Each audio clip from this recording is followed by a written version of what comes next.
Everybody, and welcome to our session for this afternoon, which is the Youth Voice panel titled Teen Mental Health Matters Now More Than Ever. I'm State Representative Jessica Benham, and I am thrilled to be here with a great panel of incredible students who are going to share their experiences and their expertise with us today. Just as a reminder, we're not able to offer continuing education credits.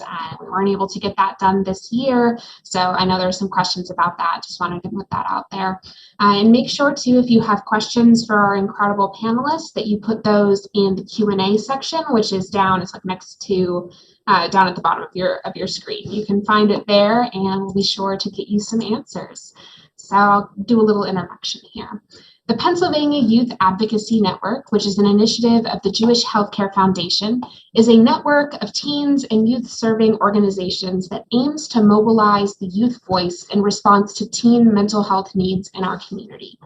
At last year's Disability and Mental Health Summit, over 140 youth from 25 school districts participated in a workshop on youth advocacy for mental health and met with a panel of legislators to discuss this issue. Today, we're looking forward to hearing from 5 youth about their concerns around mental health during the pandemic and thinking about how we move forward.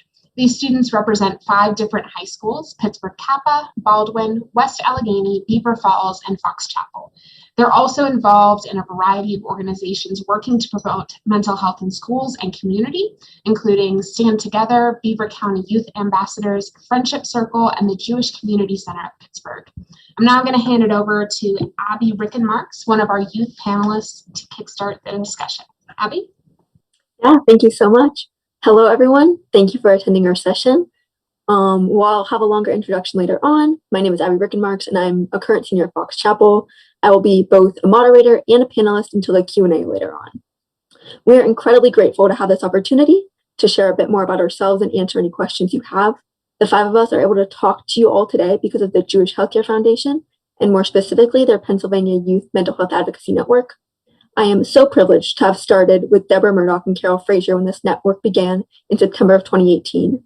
The JHF team has expanded to include Elise Palco and Sarah Pesci. Since then, we planned a Youth Mental Health Summit at Kappa, created a postcard campaign, facilitated workshops the past 2 years at the Dan Miller Summit, and talked with multiple senators and representatives regarding mental health, especially during COVID. Since those beginning days, this network has expanded over multiple counties. The network includes organizations such as Stand Together, Upstreet, Beaver County Youth Ambassador Program, the Jewish Community Center, and the Friendship Circle, and PA Care Partnership, among others.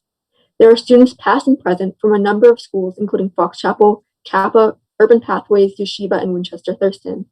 Ultimately, this network differs extensively from other mental health groups in the area. Students are given the freedom to help plan and facilitate events like this. We bring a new perspective to issues that fall heavily on the students. So, as previously mentioned, my name is Abby Rickenmarks, and I'm a senior at Fox Chapel. I'm a student advocate for the Jewish Healthcare Foundation, like many of the other panelists, but I also work with both Upstreet and the JCC Second Floor Teen Wellness Committee. In addition, I'm the winner of the NAMI Keystone Pennsylvania's Youth Mental Health Leadership Award this year. Evidently, I'm very involved in mental health activism. I've struggled with both anxiety and depression from a very young age, yet I was able to get help early on. I'm white and upper class and understand that these factors allow me to get the help that I need. In this way, I'm very privileged and feel it's my duty to give back to the community. Like I said, I go to Fox Chapel Area High School, which is a school district with both students of the highest socioeconomic status and lowest socioeconomic status in Allegheny County. Even since last year, the faculty and administration have done a phenomenal job in terms of COVID learning. Since the beginning of this year, students have had the chance to go to school in a hybrid model, and as of a few weeks ago, they have shifted to allow fully in-person schooling. I've been completely virtual all year. I know that for many, being virtual causes certain mental health struggles, but for me, I love being virtual, or at least to an extent. Had I been a junior, I would have wanted to go back, but at this point, the thought of changing the routine that I have would make me more anxious than anything else. Even with this routine, there are certainly different wellness elements I've begun to incorporate into my life. This is the most I've been getting outside and walking around in years. I've learned how to have boundary between schoolwork and enough time to relax and recuperate. I've been going to virtual therapy. Life might be virtual, but there are plenty of things you can be doing. And this virtual time has allowed me more time to focus on what I'm passionate about, mental health and education reform, and how they are intersectional. So one of the biggest areas we see these lack of mental health services is in the education system. And this is not just a Pennsylvania issue. It is recommended to have one counselor for every 250 students. Only 3 states in the US meet that requirement. The current national average is 444 students for every 1 counselor, with the highest being Arizona with 758 students per counselor. Pennsylvania has 380 students for 1 counselor. Hospitalizations for mood disorders among children ages 17 and under have leapt by 68% between 1997 and 2011. 62% of college students report feeling overwhelming anxiety, which is up 50% in just 5 years. For Americans aged 10 to 24, suicide is the 3rd leading cause of death. We are the generation that had to live with school shootings. The only time this hasn't been an issue is during a global pandemic. And let's be real, if you're not a cis-het Christian white man, these anxieties have increased, whether it be about walking home alone at night, or getting ridiculed for using the bathroom of your true gender, or seeing and experiencing hate crimes and microaggressions. We as Pennsylvania students need more than 1 counselor for us and our 379 peers, especially because many of us can't get that help outside of school. We need better mental health services in school. We need better mental health services for minorities. We need better mental health services, period. That being said, it's quite easy, especially in Pittsburgh, to see the disparities in mental health services. Even before we look at services, we can see a disparity in mental health, period. Ethnic and racial minorities have a disproportionately high burden of disability resulting from mental disorder. For Black and Hispanics, depression tends to be more persistent, and Native Americans have the highest rate of suicide. Our society is incredibly systemic, meant to help those that fall into the hegemony, which happens to be cis-het Christian white people. Our society forces poor environment factors onto minorities, much of which leads to mental issues. And the struggles minority groups have to go through, even in present-day America, may lead to intergenerational trauma, once again heightening mental issues. To make matters worse, there has been a lack of cultural understanding by many healthcare providers, which may contribute to underdiagnosis or misdiagnosis of mental illness in people from racially or ethnically diverse populations. Some of these factors that contribute to these misdiagnoses include languages, differences between patients and providers, stigma of mental illness among minority groups, and the cultural presentation of symptoms. Not to mention that racially and ethnic minorities with behavioral health issues are more readily referred to the juvenile justice system than to specialty primary care. If and when these individuals are able to receive mental health services, they are less likely than their white counterparts. Some of these barriers may include lack of insurance, mental health stigma, lack of diversity among mental health care providers, lack of culturally competent providers, language barriers, distrust in the healthcare system, and inadequate support for mental health services in safety net settings. It's horrifying to sit back and witness these discrepancies. We can fight for mental health adequacy until the cows come home, but unless we address mental health in the context of race and gender and ability and sexuality and every other identity, the work will never truly be done. And with that, I'll pass it over to Bina, who will discuss her experience at Kappa. Hello. I obviously think I have prepared but I will try my best to keep up with that.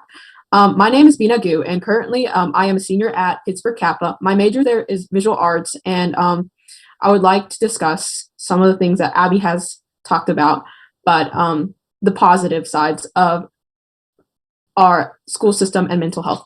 So Kappa has 2 counselors, and we have a total about 400 students. So we have obviously reached the amount that we needed for counselors, and we also have 2 therapists that are ready for us. However, we do need to have insurance and everything in order for that to be provided.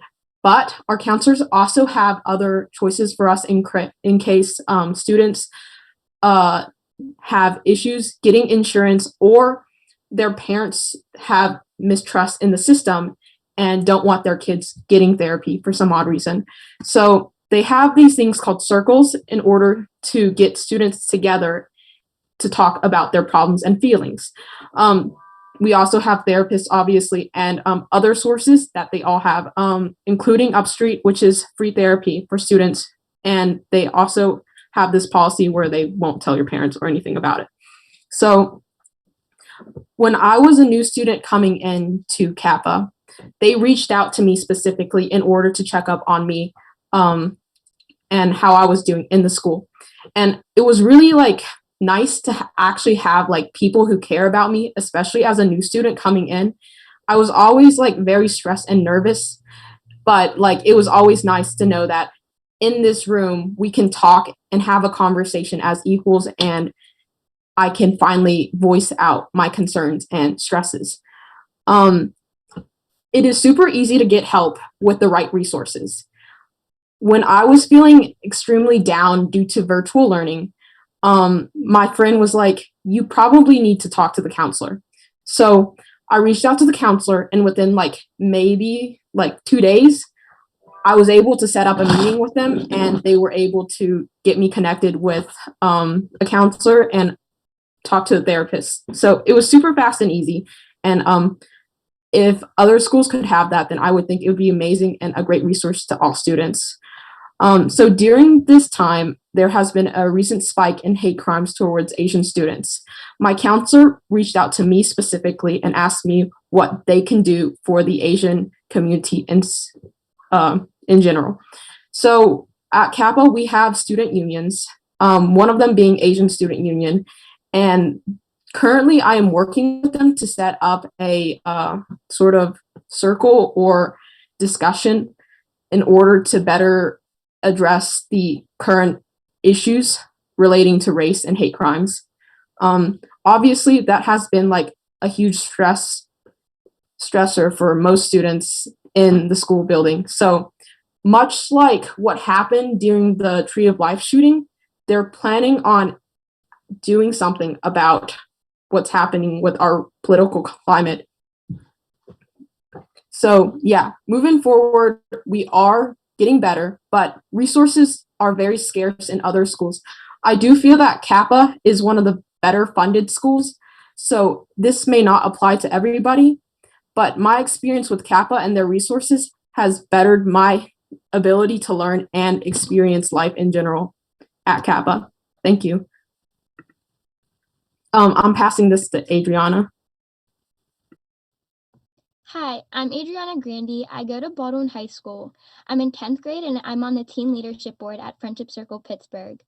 Friendship Circle is a nonprofit dedicated to building a strong community where every person is valued for who they are and belongs. The Friendship Circle is a community-based program that brings together people of diverse abilities and interests. At the Friendship Circle, we believe all people have the same needs. These needs include friendship, fun, opportunities to grow, the ability to contribute and to belong. The Friendship Circle of Pittsburgh is devoted to addressing those needs in the accessible environment that provides any necessary support to bring out the best in all of us. I'm here today to support mental health. When I was in 4th grade, I was diagnosed with chronic anxiety. Before I was diagnosed, I wasn't doing well in school because I was struggling with finishing tests, thinking of the outcomes before I took it. My mom saw that I was struggling, and so did my teachers. My mom took me to my pediatrician, who referred me to a therapist, and that's when I got diagnosed. After I went, I did really well in school. I got a 504 plan, and I got extra time on assignments. Now after I got the help that I needed, I'm succeeding in high school. I'm taking honors and AP courses, which I never thought I would be taking. At my school, I'm going 4 days a week, but it's not the same as a normal year. Now with all these new accommodations with having safety protocols in schools, many kids feel isolated because of not being able to have normal conversations in school or having a normal relationship in school. With being isolated, it's causing teens and children to not have social interaction. We are having trouble socializing with people. Given these new challenges, it's important now more than ever to bring awareness to mental health. Before the pandemic, my school brought in an organization to talk to us, and we had the chill room in an attempt to raise awareness surrounding mental health. Unfortunately, I feel that the students did not take it seriously. Perhaps the reason is because the school brought in someone who wasn't familiar with us. We would go through the app called Headspace and do role plays. After the kids did not take it seriously, I felt that the teachers seemed to burn out from the lack of participation. When the pandemic hit, my school closed the chill room in a time where teenagers especially needed it. Our administration recently opened it back up, which is great, but I'm concerned that it's still stigmatized.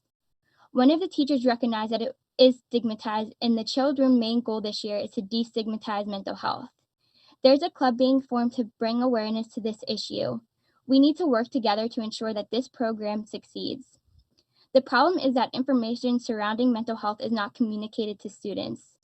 We have a program called Upstreet, which is meant to support teens, but nobody knows about it or is uncomfortable taking the risk to seek support. It's stigmatized. If you are a male athlete, it is seen as taboo to seek out help. Mental health affects everyone. My solution is that by grade level, counselors and principals talk about mental health. A presentation with a goal and an outcome with what we can do about mental health is needed. Then we can break down this stigma. Once a month, students should meet with their counselor to check in about their well-being. Another important point is that if kids know the facilitator, it would help them become more vulnerable. Lastly, the school should have administration training teachers and staff members on the importance of mental health so that they can help students feel comfortable getting the help that they need. At Friendship Circle, I am a part of FC Crew, which is a program that gives you a space to be vulnerable and connect with other members. We meet on a weekly basis to discuss what is going on in our week or what has happened this past week. This type of program should be included in schools because it gives you a space to express who you are and helps break down the stigma. My main message is that it's okay to be struggling with mental health because you are not alone. And now with that, I'm going to pass it on to Candace. Hi, my name is Candace Jones, and I come from Beaver Falls High School, and I am the president of the Youth Ambassador Club at our high school. I come from a low-income school where we're not as fortunate to have certain programs, but we try our best to get what we have. As students, we struggle with fear, anxiety, depression. As a student who went through depression their freshman year, I can say I've overcome it through lots of help with guidance counselors, friends, family, who were able to help me even though I don't have the same resources as many other schools. Our school struggles with funding for better programs. We have our guidance counselors who do a lot for us, and we have therapy, but in order to have therapy, sometimes you need to have insurance, which some students don't have due to the fact that their parents may not have enough money or income to support or do this. We have a very diverse school where we have a lot of Black, white, any kind of students. And when it comes to racism, we are very open about it in our Beaver Falls. We are able to help one another instead of having to attack one another when it comes to different things. We are trying to work towards a better support system for Beaver Falls and other schools with youth ambassadors. Youth ambassadors' big goal right now is to get into the community and to talk and to get more help from educators and senators in order to have a better understanding and to push more open and easier ways to get access to help through other students and bigger organizations who are able to help students who come from low income in a better way. As a student from the LGBTQ community, with the recent stigma about trans students or adults being able to use bathrooms, and we are trying to be very open about that and in order to help one another. I'd just like to say that it'd be better in order to help one another, and I will pass it on to Connor. Thank you, Candace. So hello to everyone watching. My name is Connor Dalgard. Some information about me as it pertains to the panel is that I'm a student at West Allegheny High School, and I'm part of my school's Stand Together committee, which is tasked with kind of decreasing the stigma surrounding mental health and substance use disorders. So I say that the school I go to because our school's been lucky enough to be open in person for 5 days a week for the entire calendar school year, and the vast majority of our students have chosen that option.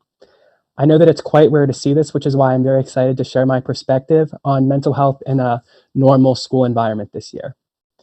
So the first topic that I'd like to dive into is technology.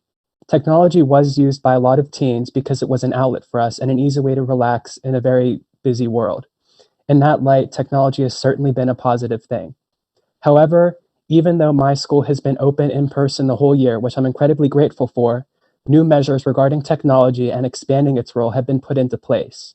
For instance, every student has now received a Chromebook personal to them that they take home every day from school, and the district has adopted Canvas technology, which tracks our grades and classes.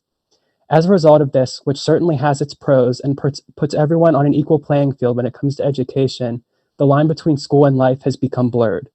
I think that this can be very problematic because the thing that many teens once used as an outlet has now become a source of our stress. While a student is relaxing and watching Netflix after a long and tiring day, they're being bombarded with constant Canvas notifications about grades and upcoming assignments. A common example that I saw of this a few months ago was when everyone was very frustrated about snow days. Now we can't even have snow days, we have remote learning days. We really don't get any breaks, even though our school was lucky enough to get some snow days. Also, last Tuesday, I left from school with a horrible stomach pain and ended up needing to get an emergency appendectomy. While I was laying in my ER bed, I actually emailed my teachers and told them that I wouldn't be in class for a couple of days, but I would check Canvas as soon as possible and zoom into class whenever I felt better. Now, I know that not everyone would do that, and I'm very much a type A person, but it really shows how priorities have changed with the pandemic and technology in schools. It's definitely something that teens, adults, and teachers need to be aware of as they transition back into real school. Though we are now together, the huge role of technology that grew as a result of the pandemic has not gone away in my in-person school. The other thing that I would really like to talk about today is that going back to school in person is not necessarily the solution that many people are making it out to be. I'm certainly grateful again and very happy that I've been able to go back to school in person for an extended period of time, and I certainly do think that our student body's mental health has benefited as a whole compared to schools that have not been open. There are definitely differences when it comes to what people remember school as and what it actually is. Teachers have noted that masks silence students in classes and people continue to feel isolated. Also, with restrictions constantly changing, the school has to adapt too. Teachers have to move just like students and no classrooms are set, and there are only one-way hallways. Students and parents of students who love routine and need structure need to be diligent when it comes to going back to school in person. Two, there's also the fear of the thing that got us into this situation in the first place. Anxiety levels are elevated with the threat of becoming sick with COVID and all the consequences that come up as a result of that. I know personally that people with COVID feel anger at following precautions and perhaps still catching the disease and putting others at risk or their student body at risk. It's definitely an interesting situation that everyone should be aware of before it's too late in terms of coming back to school. I think people must be aware and not build up hope while in remote school just to end up being disappointed. But with all that being said, there are a few recommendations that I have based on my experience. In my backpack, I always carry this little emergency kit, and inside of it, I always have a spare mask, I have disinfectant wipes, and hand sanitizer. So these are essentials that going back to school in person require, and they can ease some of the unnecessary anxiety that people can have over the virus. Also, it can help friends suffering too. In terms of technology, I would implore students to turn off the notifications on their personal electronic devices for school-based technology. Two, I would recommend that students set strict work hour schedules to make sure that you're dividing work and school. Rather than in the past just having to divide work and school and having a good work and school balance, we now also have to divide school technology from leisure technology. Teachers are very understanding of this though, because they're people too in a challenging situation. They've also experienced an increase in technology usage and see how detrimental it can be to their mental health. But I thank you all for listening to what I had to say, and I hope that now we can start transitioning back into school like I have, as it has numerous benefits. With that, I think we're moving into the Q&A portion, so that's it. Well, fantastic. I am so grateful for you all for sharing your perspectives. It has been a little while since I have been in high school, not terribly long, but a little while. And so to be reminded of, how much is still the same and just how much has changed since I was a high school student, I think is incredibly helpful for me as I think about making education policy in Harrisburg that impacts you all. So, when I'm thinking about policy, we've got a question here. A lot of the schools got some money through the stimulus packages that the federal government passed. Do you all have ideas on the best ways to spend that money to help students?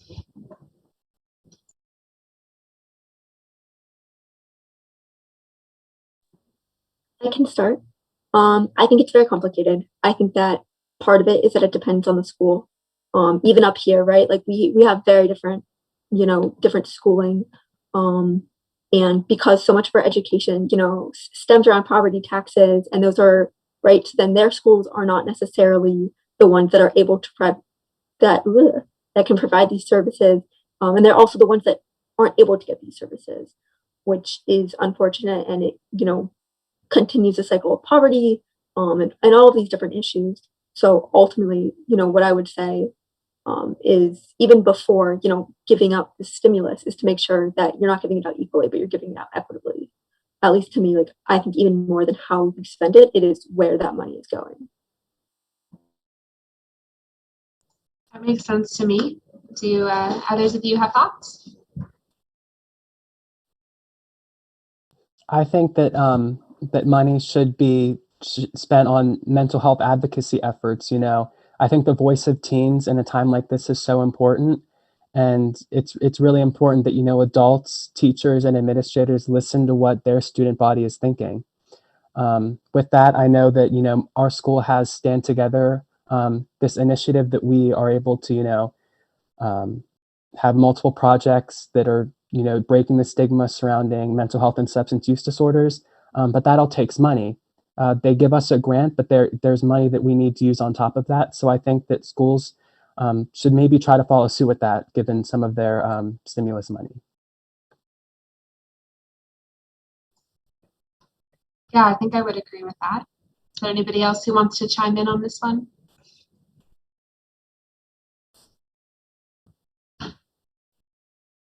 So another question that we have here is, how can adults support teen mental health and teen advocacy efforts?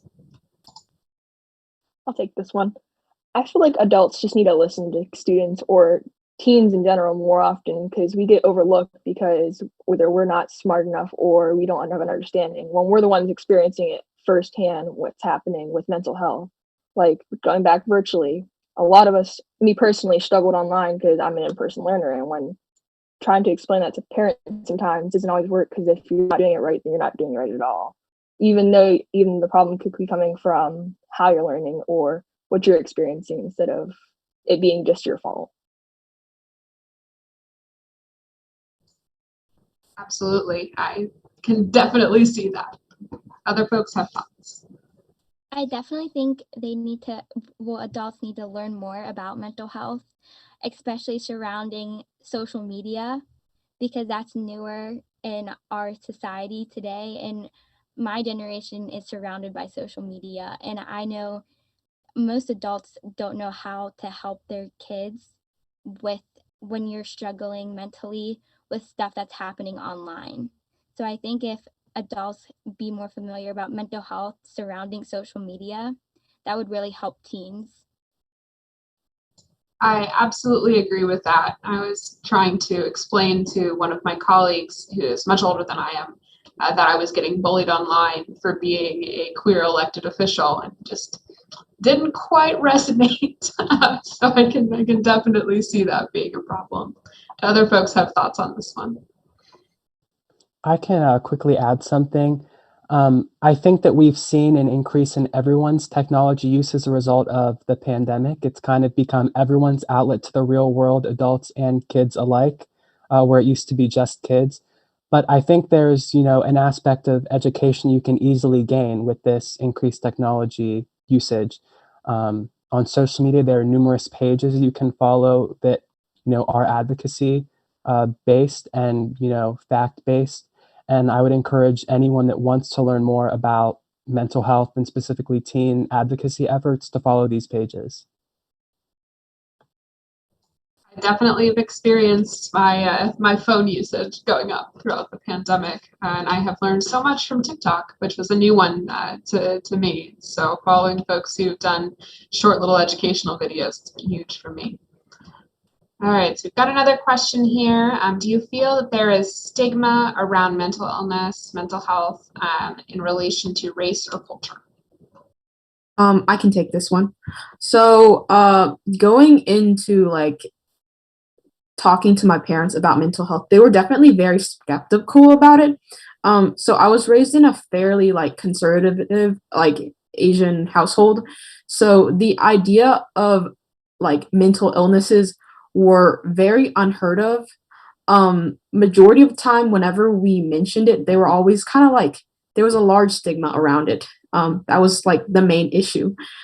But it was hard telling my mom that I had to take like anxiety pills because she was like, the only thing they knew was from the stereotypes from like TV.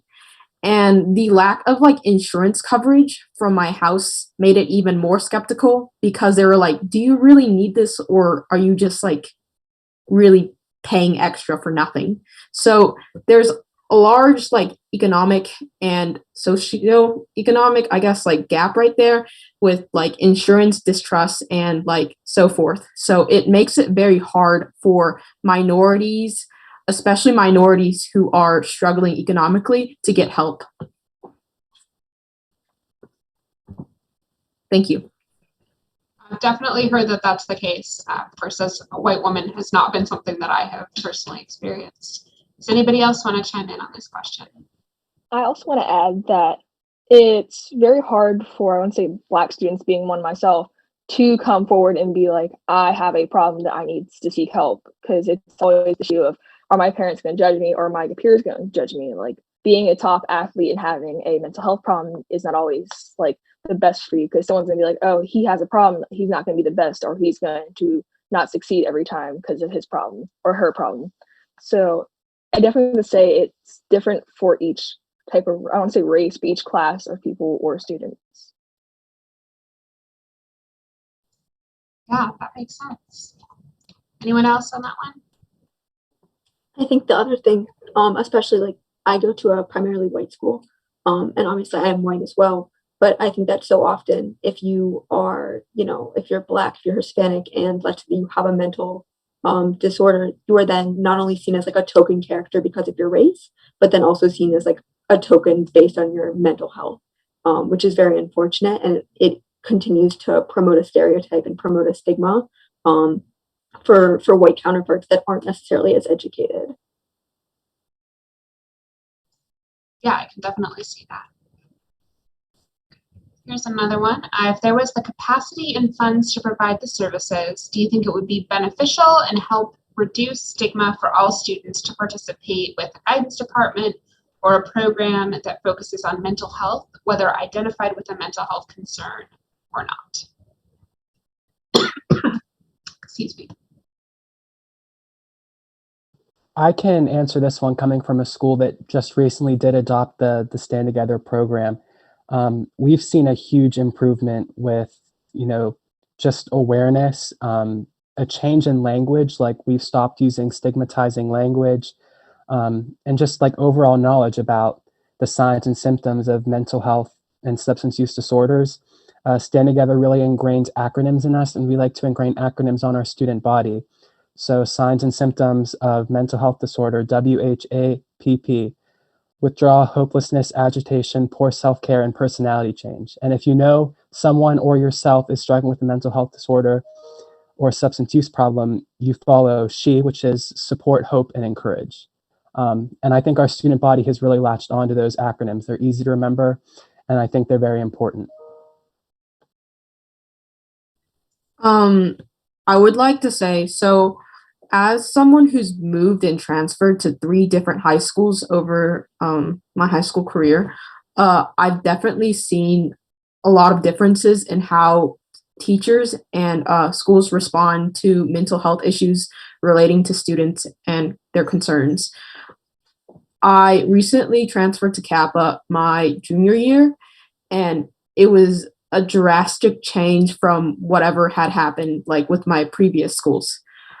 So during the Capitol Hill riot, all the students were like obviously super worried and concerned. And afterwards, our school went ahead with providing like counseling and therapy right afterwards. So it was really nice to see that they had acted upon something that was definitely concerning and very tragic.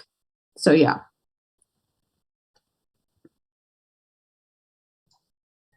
Anyone else on this question?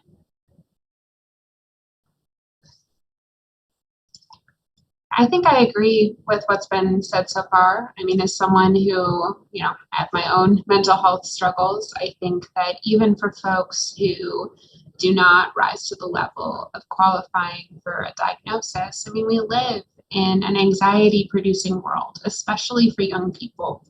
And I think so often people dismiss anxiety or depression as irrational or illogical when, at the end of the day, if you are living in a world that treats you the way that our world treats young people, and then you add on to that racism, ableism, homophobia, you name it, right?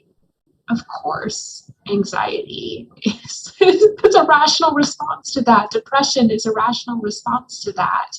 And then you throw in the always being online, context as well. It's so much. And so, yeah, I mean, I definitely hear all of you on that. Okay, so the next question here. In regards to the stigma surrounding needing mental health services in schools, what can adults, both parents and school staff, do to make sure kids and students feel comfortable approaching these professionals and services?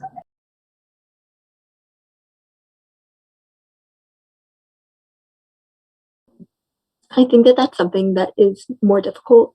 I think it depends on the school. I think it depends, in the culture that you've been raised. Ultimately, I know that a lot of people don't necessarily feel comfortable going to their guidance counselor, which then, of course, it's its own issue. But I think that there definitely are ways to fix it. Part of it is, I think, for example, like in virtual learning, we haven't really gotten to know our teachers very well.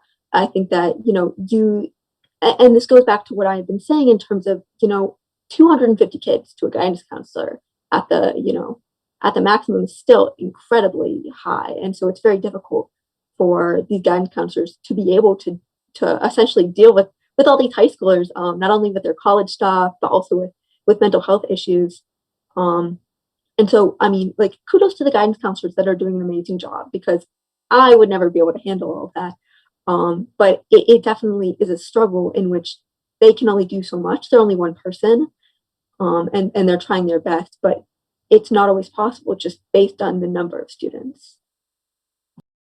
That makes sense. When I taught at Pitt, there were semesters where I would have 80 students a semester, and I was lucky if I could remember all of their names, let alone what made them passionate about whatever it was that we were studying, what drove them in life, their learning style, any of those things. And so 250 is a lot for one person, even someone who wants to, right? I desperately wanted to know my students as people.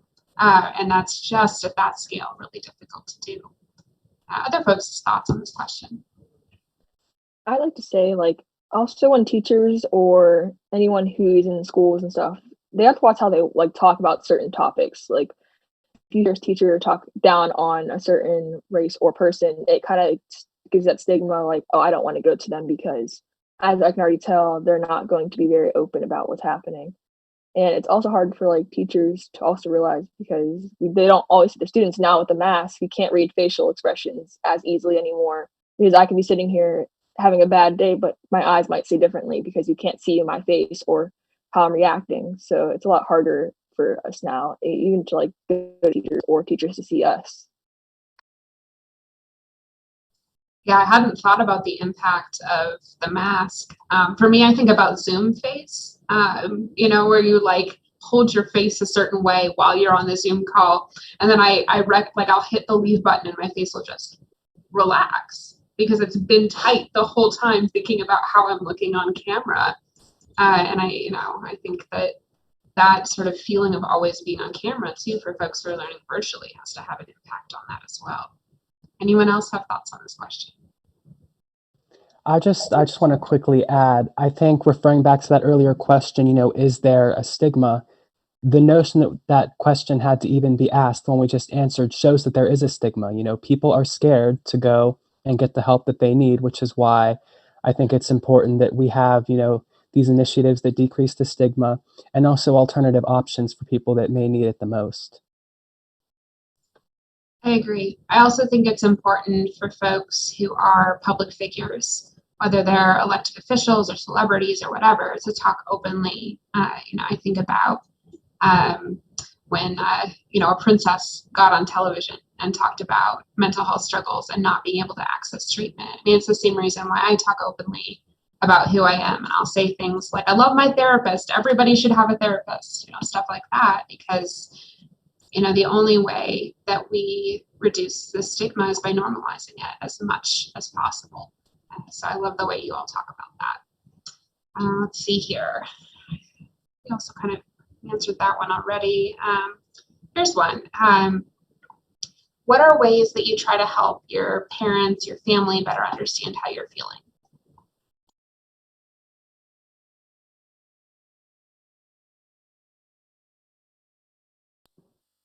I can start. So I've had a very, very long mental health journey. And when I was very young, maybe 10, I was, having suicidal thoughts. It was a huge issue, which is why, I got into therapy when I was young. Obviously, I'm able to talk on this panel in front of however many people, things are okay. But that did make it so that, I mean, my dad's a psychiatrist. So he was like, she'll be fine. Like, get her into therapy. We'll get her on meds. Like, the combination, she'll be good. My mom was very worried. I'm Jewish, I'm queer. So it was like the Jewish mother coming in, and then the fact that like queer students are more likely to harm themselves or more likely to do all these different things. So my mom was, she was so worried. And even now, where I am to the point where, at least outwardly, I seem normal, or I have that I'm able to go about doing my daily activities. She is still worried, which, as a parent is completely valid. And so it's one of those things that I've had to get better at expressing myself, get better at expressing my feelings, making sure that I'm like, today I'm just sad. Like, this isn't a depression issue. Like, I'm just sad. Like, something happened. There's going to be no harm, nothing like that. But I think sometimes, it's still very worrying. And I'm extraordinarily lucky in which I have someone that is that worried, and someone that cares about me that much. So like if you have someone like that, that is the best feeling in the world. But it is definitely a complex journey. Yeah, and to add to that, my mom, I was also diagnosed very young with anxiety, and I still go see a therapist. And I'm lucky enough to have my mom who saw that I was struggling, and she still does worry about me a lot. And she checks in on me all the time if she sees if there's a change in my attitude, to see that if I'm not doing anything. She asked me if I'm doing a lot, if I'm okay. And I think parents who ask that, yes, they're like, sometimes I get annoyed, like, I'm fine, but it's also nice to have that reassurance that someone actually cares how I'm doing. So I think if you're a parent and you see a change in your child's attitude, or they aren't doing anything, or I think you should just sit down with them, make them comfortable, because I also, like, I don't open up if I'm not comfortable either. So I think if you ask your children, or if you're a teacher and you see a student struggling, I think you just sit down and talk, because I know that's reassuring to a lot of kids and teens. I love that. My mom still worries about me, and I'm, grown-ish. Anybody else have thoughts on this one? I'll just quickly add one thing. Something that our school has placed a huge emphasis on, and it's really helped us now that we're lucky enough to be, open in person, is educating our teachers. For the last 2 years, not including this year because of COVID, a group of our students would have, roundtable discussions with groups of our teachers. We would just talk about things. We'd talk about mental health, talking about how we were doing, talking about how teachers can, be more receptive to students, or, see maybe invisible problems that students might be having. And I think that that's, been a huge benefit this year. Being in person, now we have parents, but we also have teachers. And I think our teachers really care about us. Ever since those little sessions, I've noticed teachers have started to ask, like, how are you really doing? Like, not just good, like, how are you really feeling today? You know, what's stressing you out? And I think that that's something that a lot of people should look for and look to as a sign of hope, that teachers are becoming, you know, more receptive as they, you know, are becoming younger and are on technology and seeing what students are saying. Yeah, I mean, a year into this, are any of us really good at this point? I think is a valid question. You know, this is even on days where we're all doing kind of okay, we're still in a different space. I think things have changed in a way that we can't. People talk about going back to normal, but I think we have to reckon with what this year has really done to us. And I hear a lot of that in what you all are talking about. Any other thoughts on this one?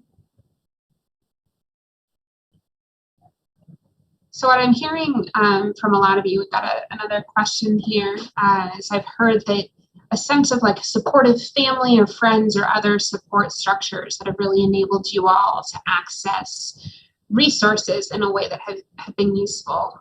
What do you all think for folks, for kids, for young people who don't have that, who may not have supportive family at home, who may be experiencing maybe homelessness or in foster care, or, you know, again, just may not have that support? What would you all say to those young people and to folks who may be trying to be a support system for young people like that? I can answer this one. My mom works in a charter school where a lot of her kids do not have the support at home. And I think having teachers like my mom who are really invested in her students is to make sure you are an option for these kids to feel like they can reach out to you, and also for students to talk to their teachers too, who you feel comfortable with. But I understand the students who don't feel comfortable also, I think, or even a friend, they could reach out to a friend. I actually had a friend who reached out to me during quarantine asking that she's really struggling, and I helped her get through that and told her, well, I see a therapist, maybe you should start seeing a therapist. So I would also reach out to friends and especially teachers.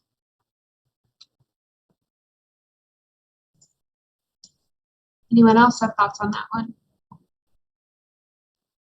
I'd also like to add that sometimes when students can't get therapists or have like a structured parent who is there, even just talking to your friends or having someone to release that stress to is easier, or at least helps until maybe you can find a stable way or stable person or a therapist or someone who's licensed to be able to talk for youth who maybe not have are homeless or who are in the system.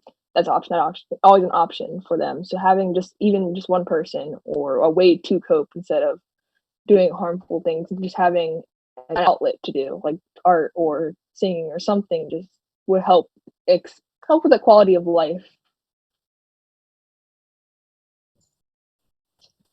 Yeah, I think that makes sense to me, what both of you said. Any of the rest of you have thoughts to add on this one?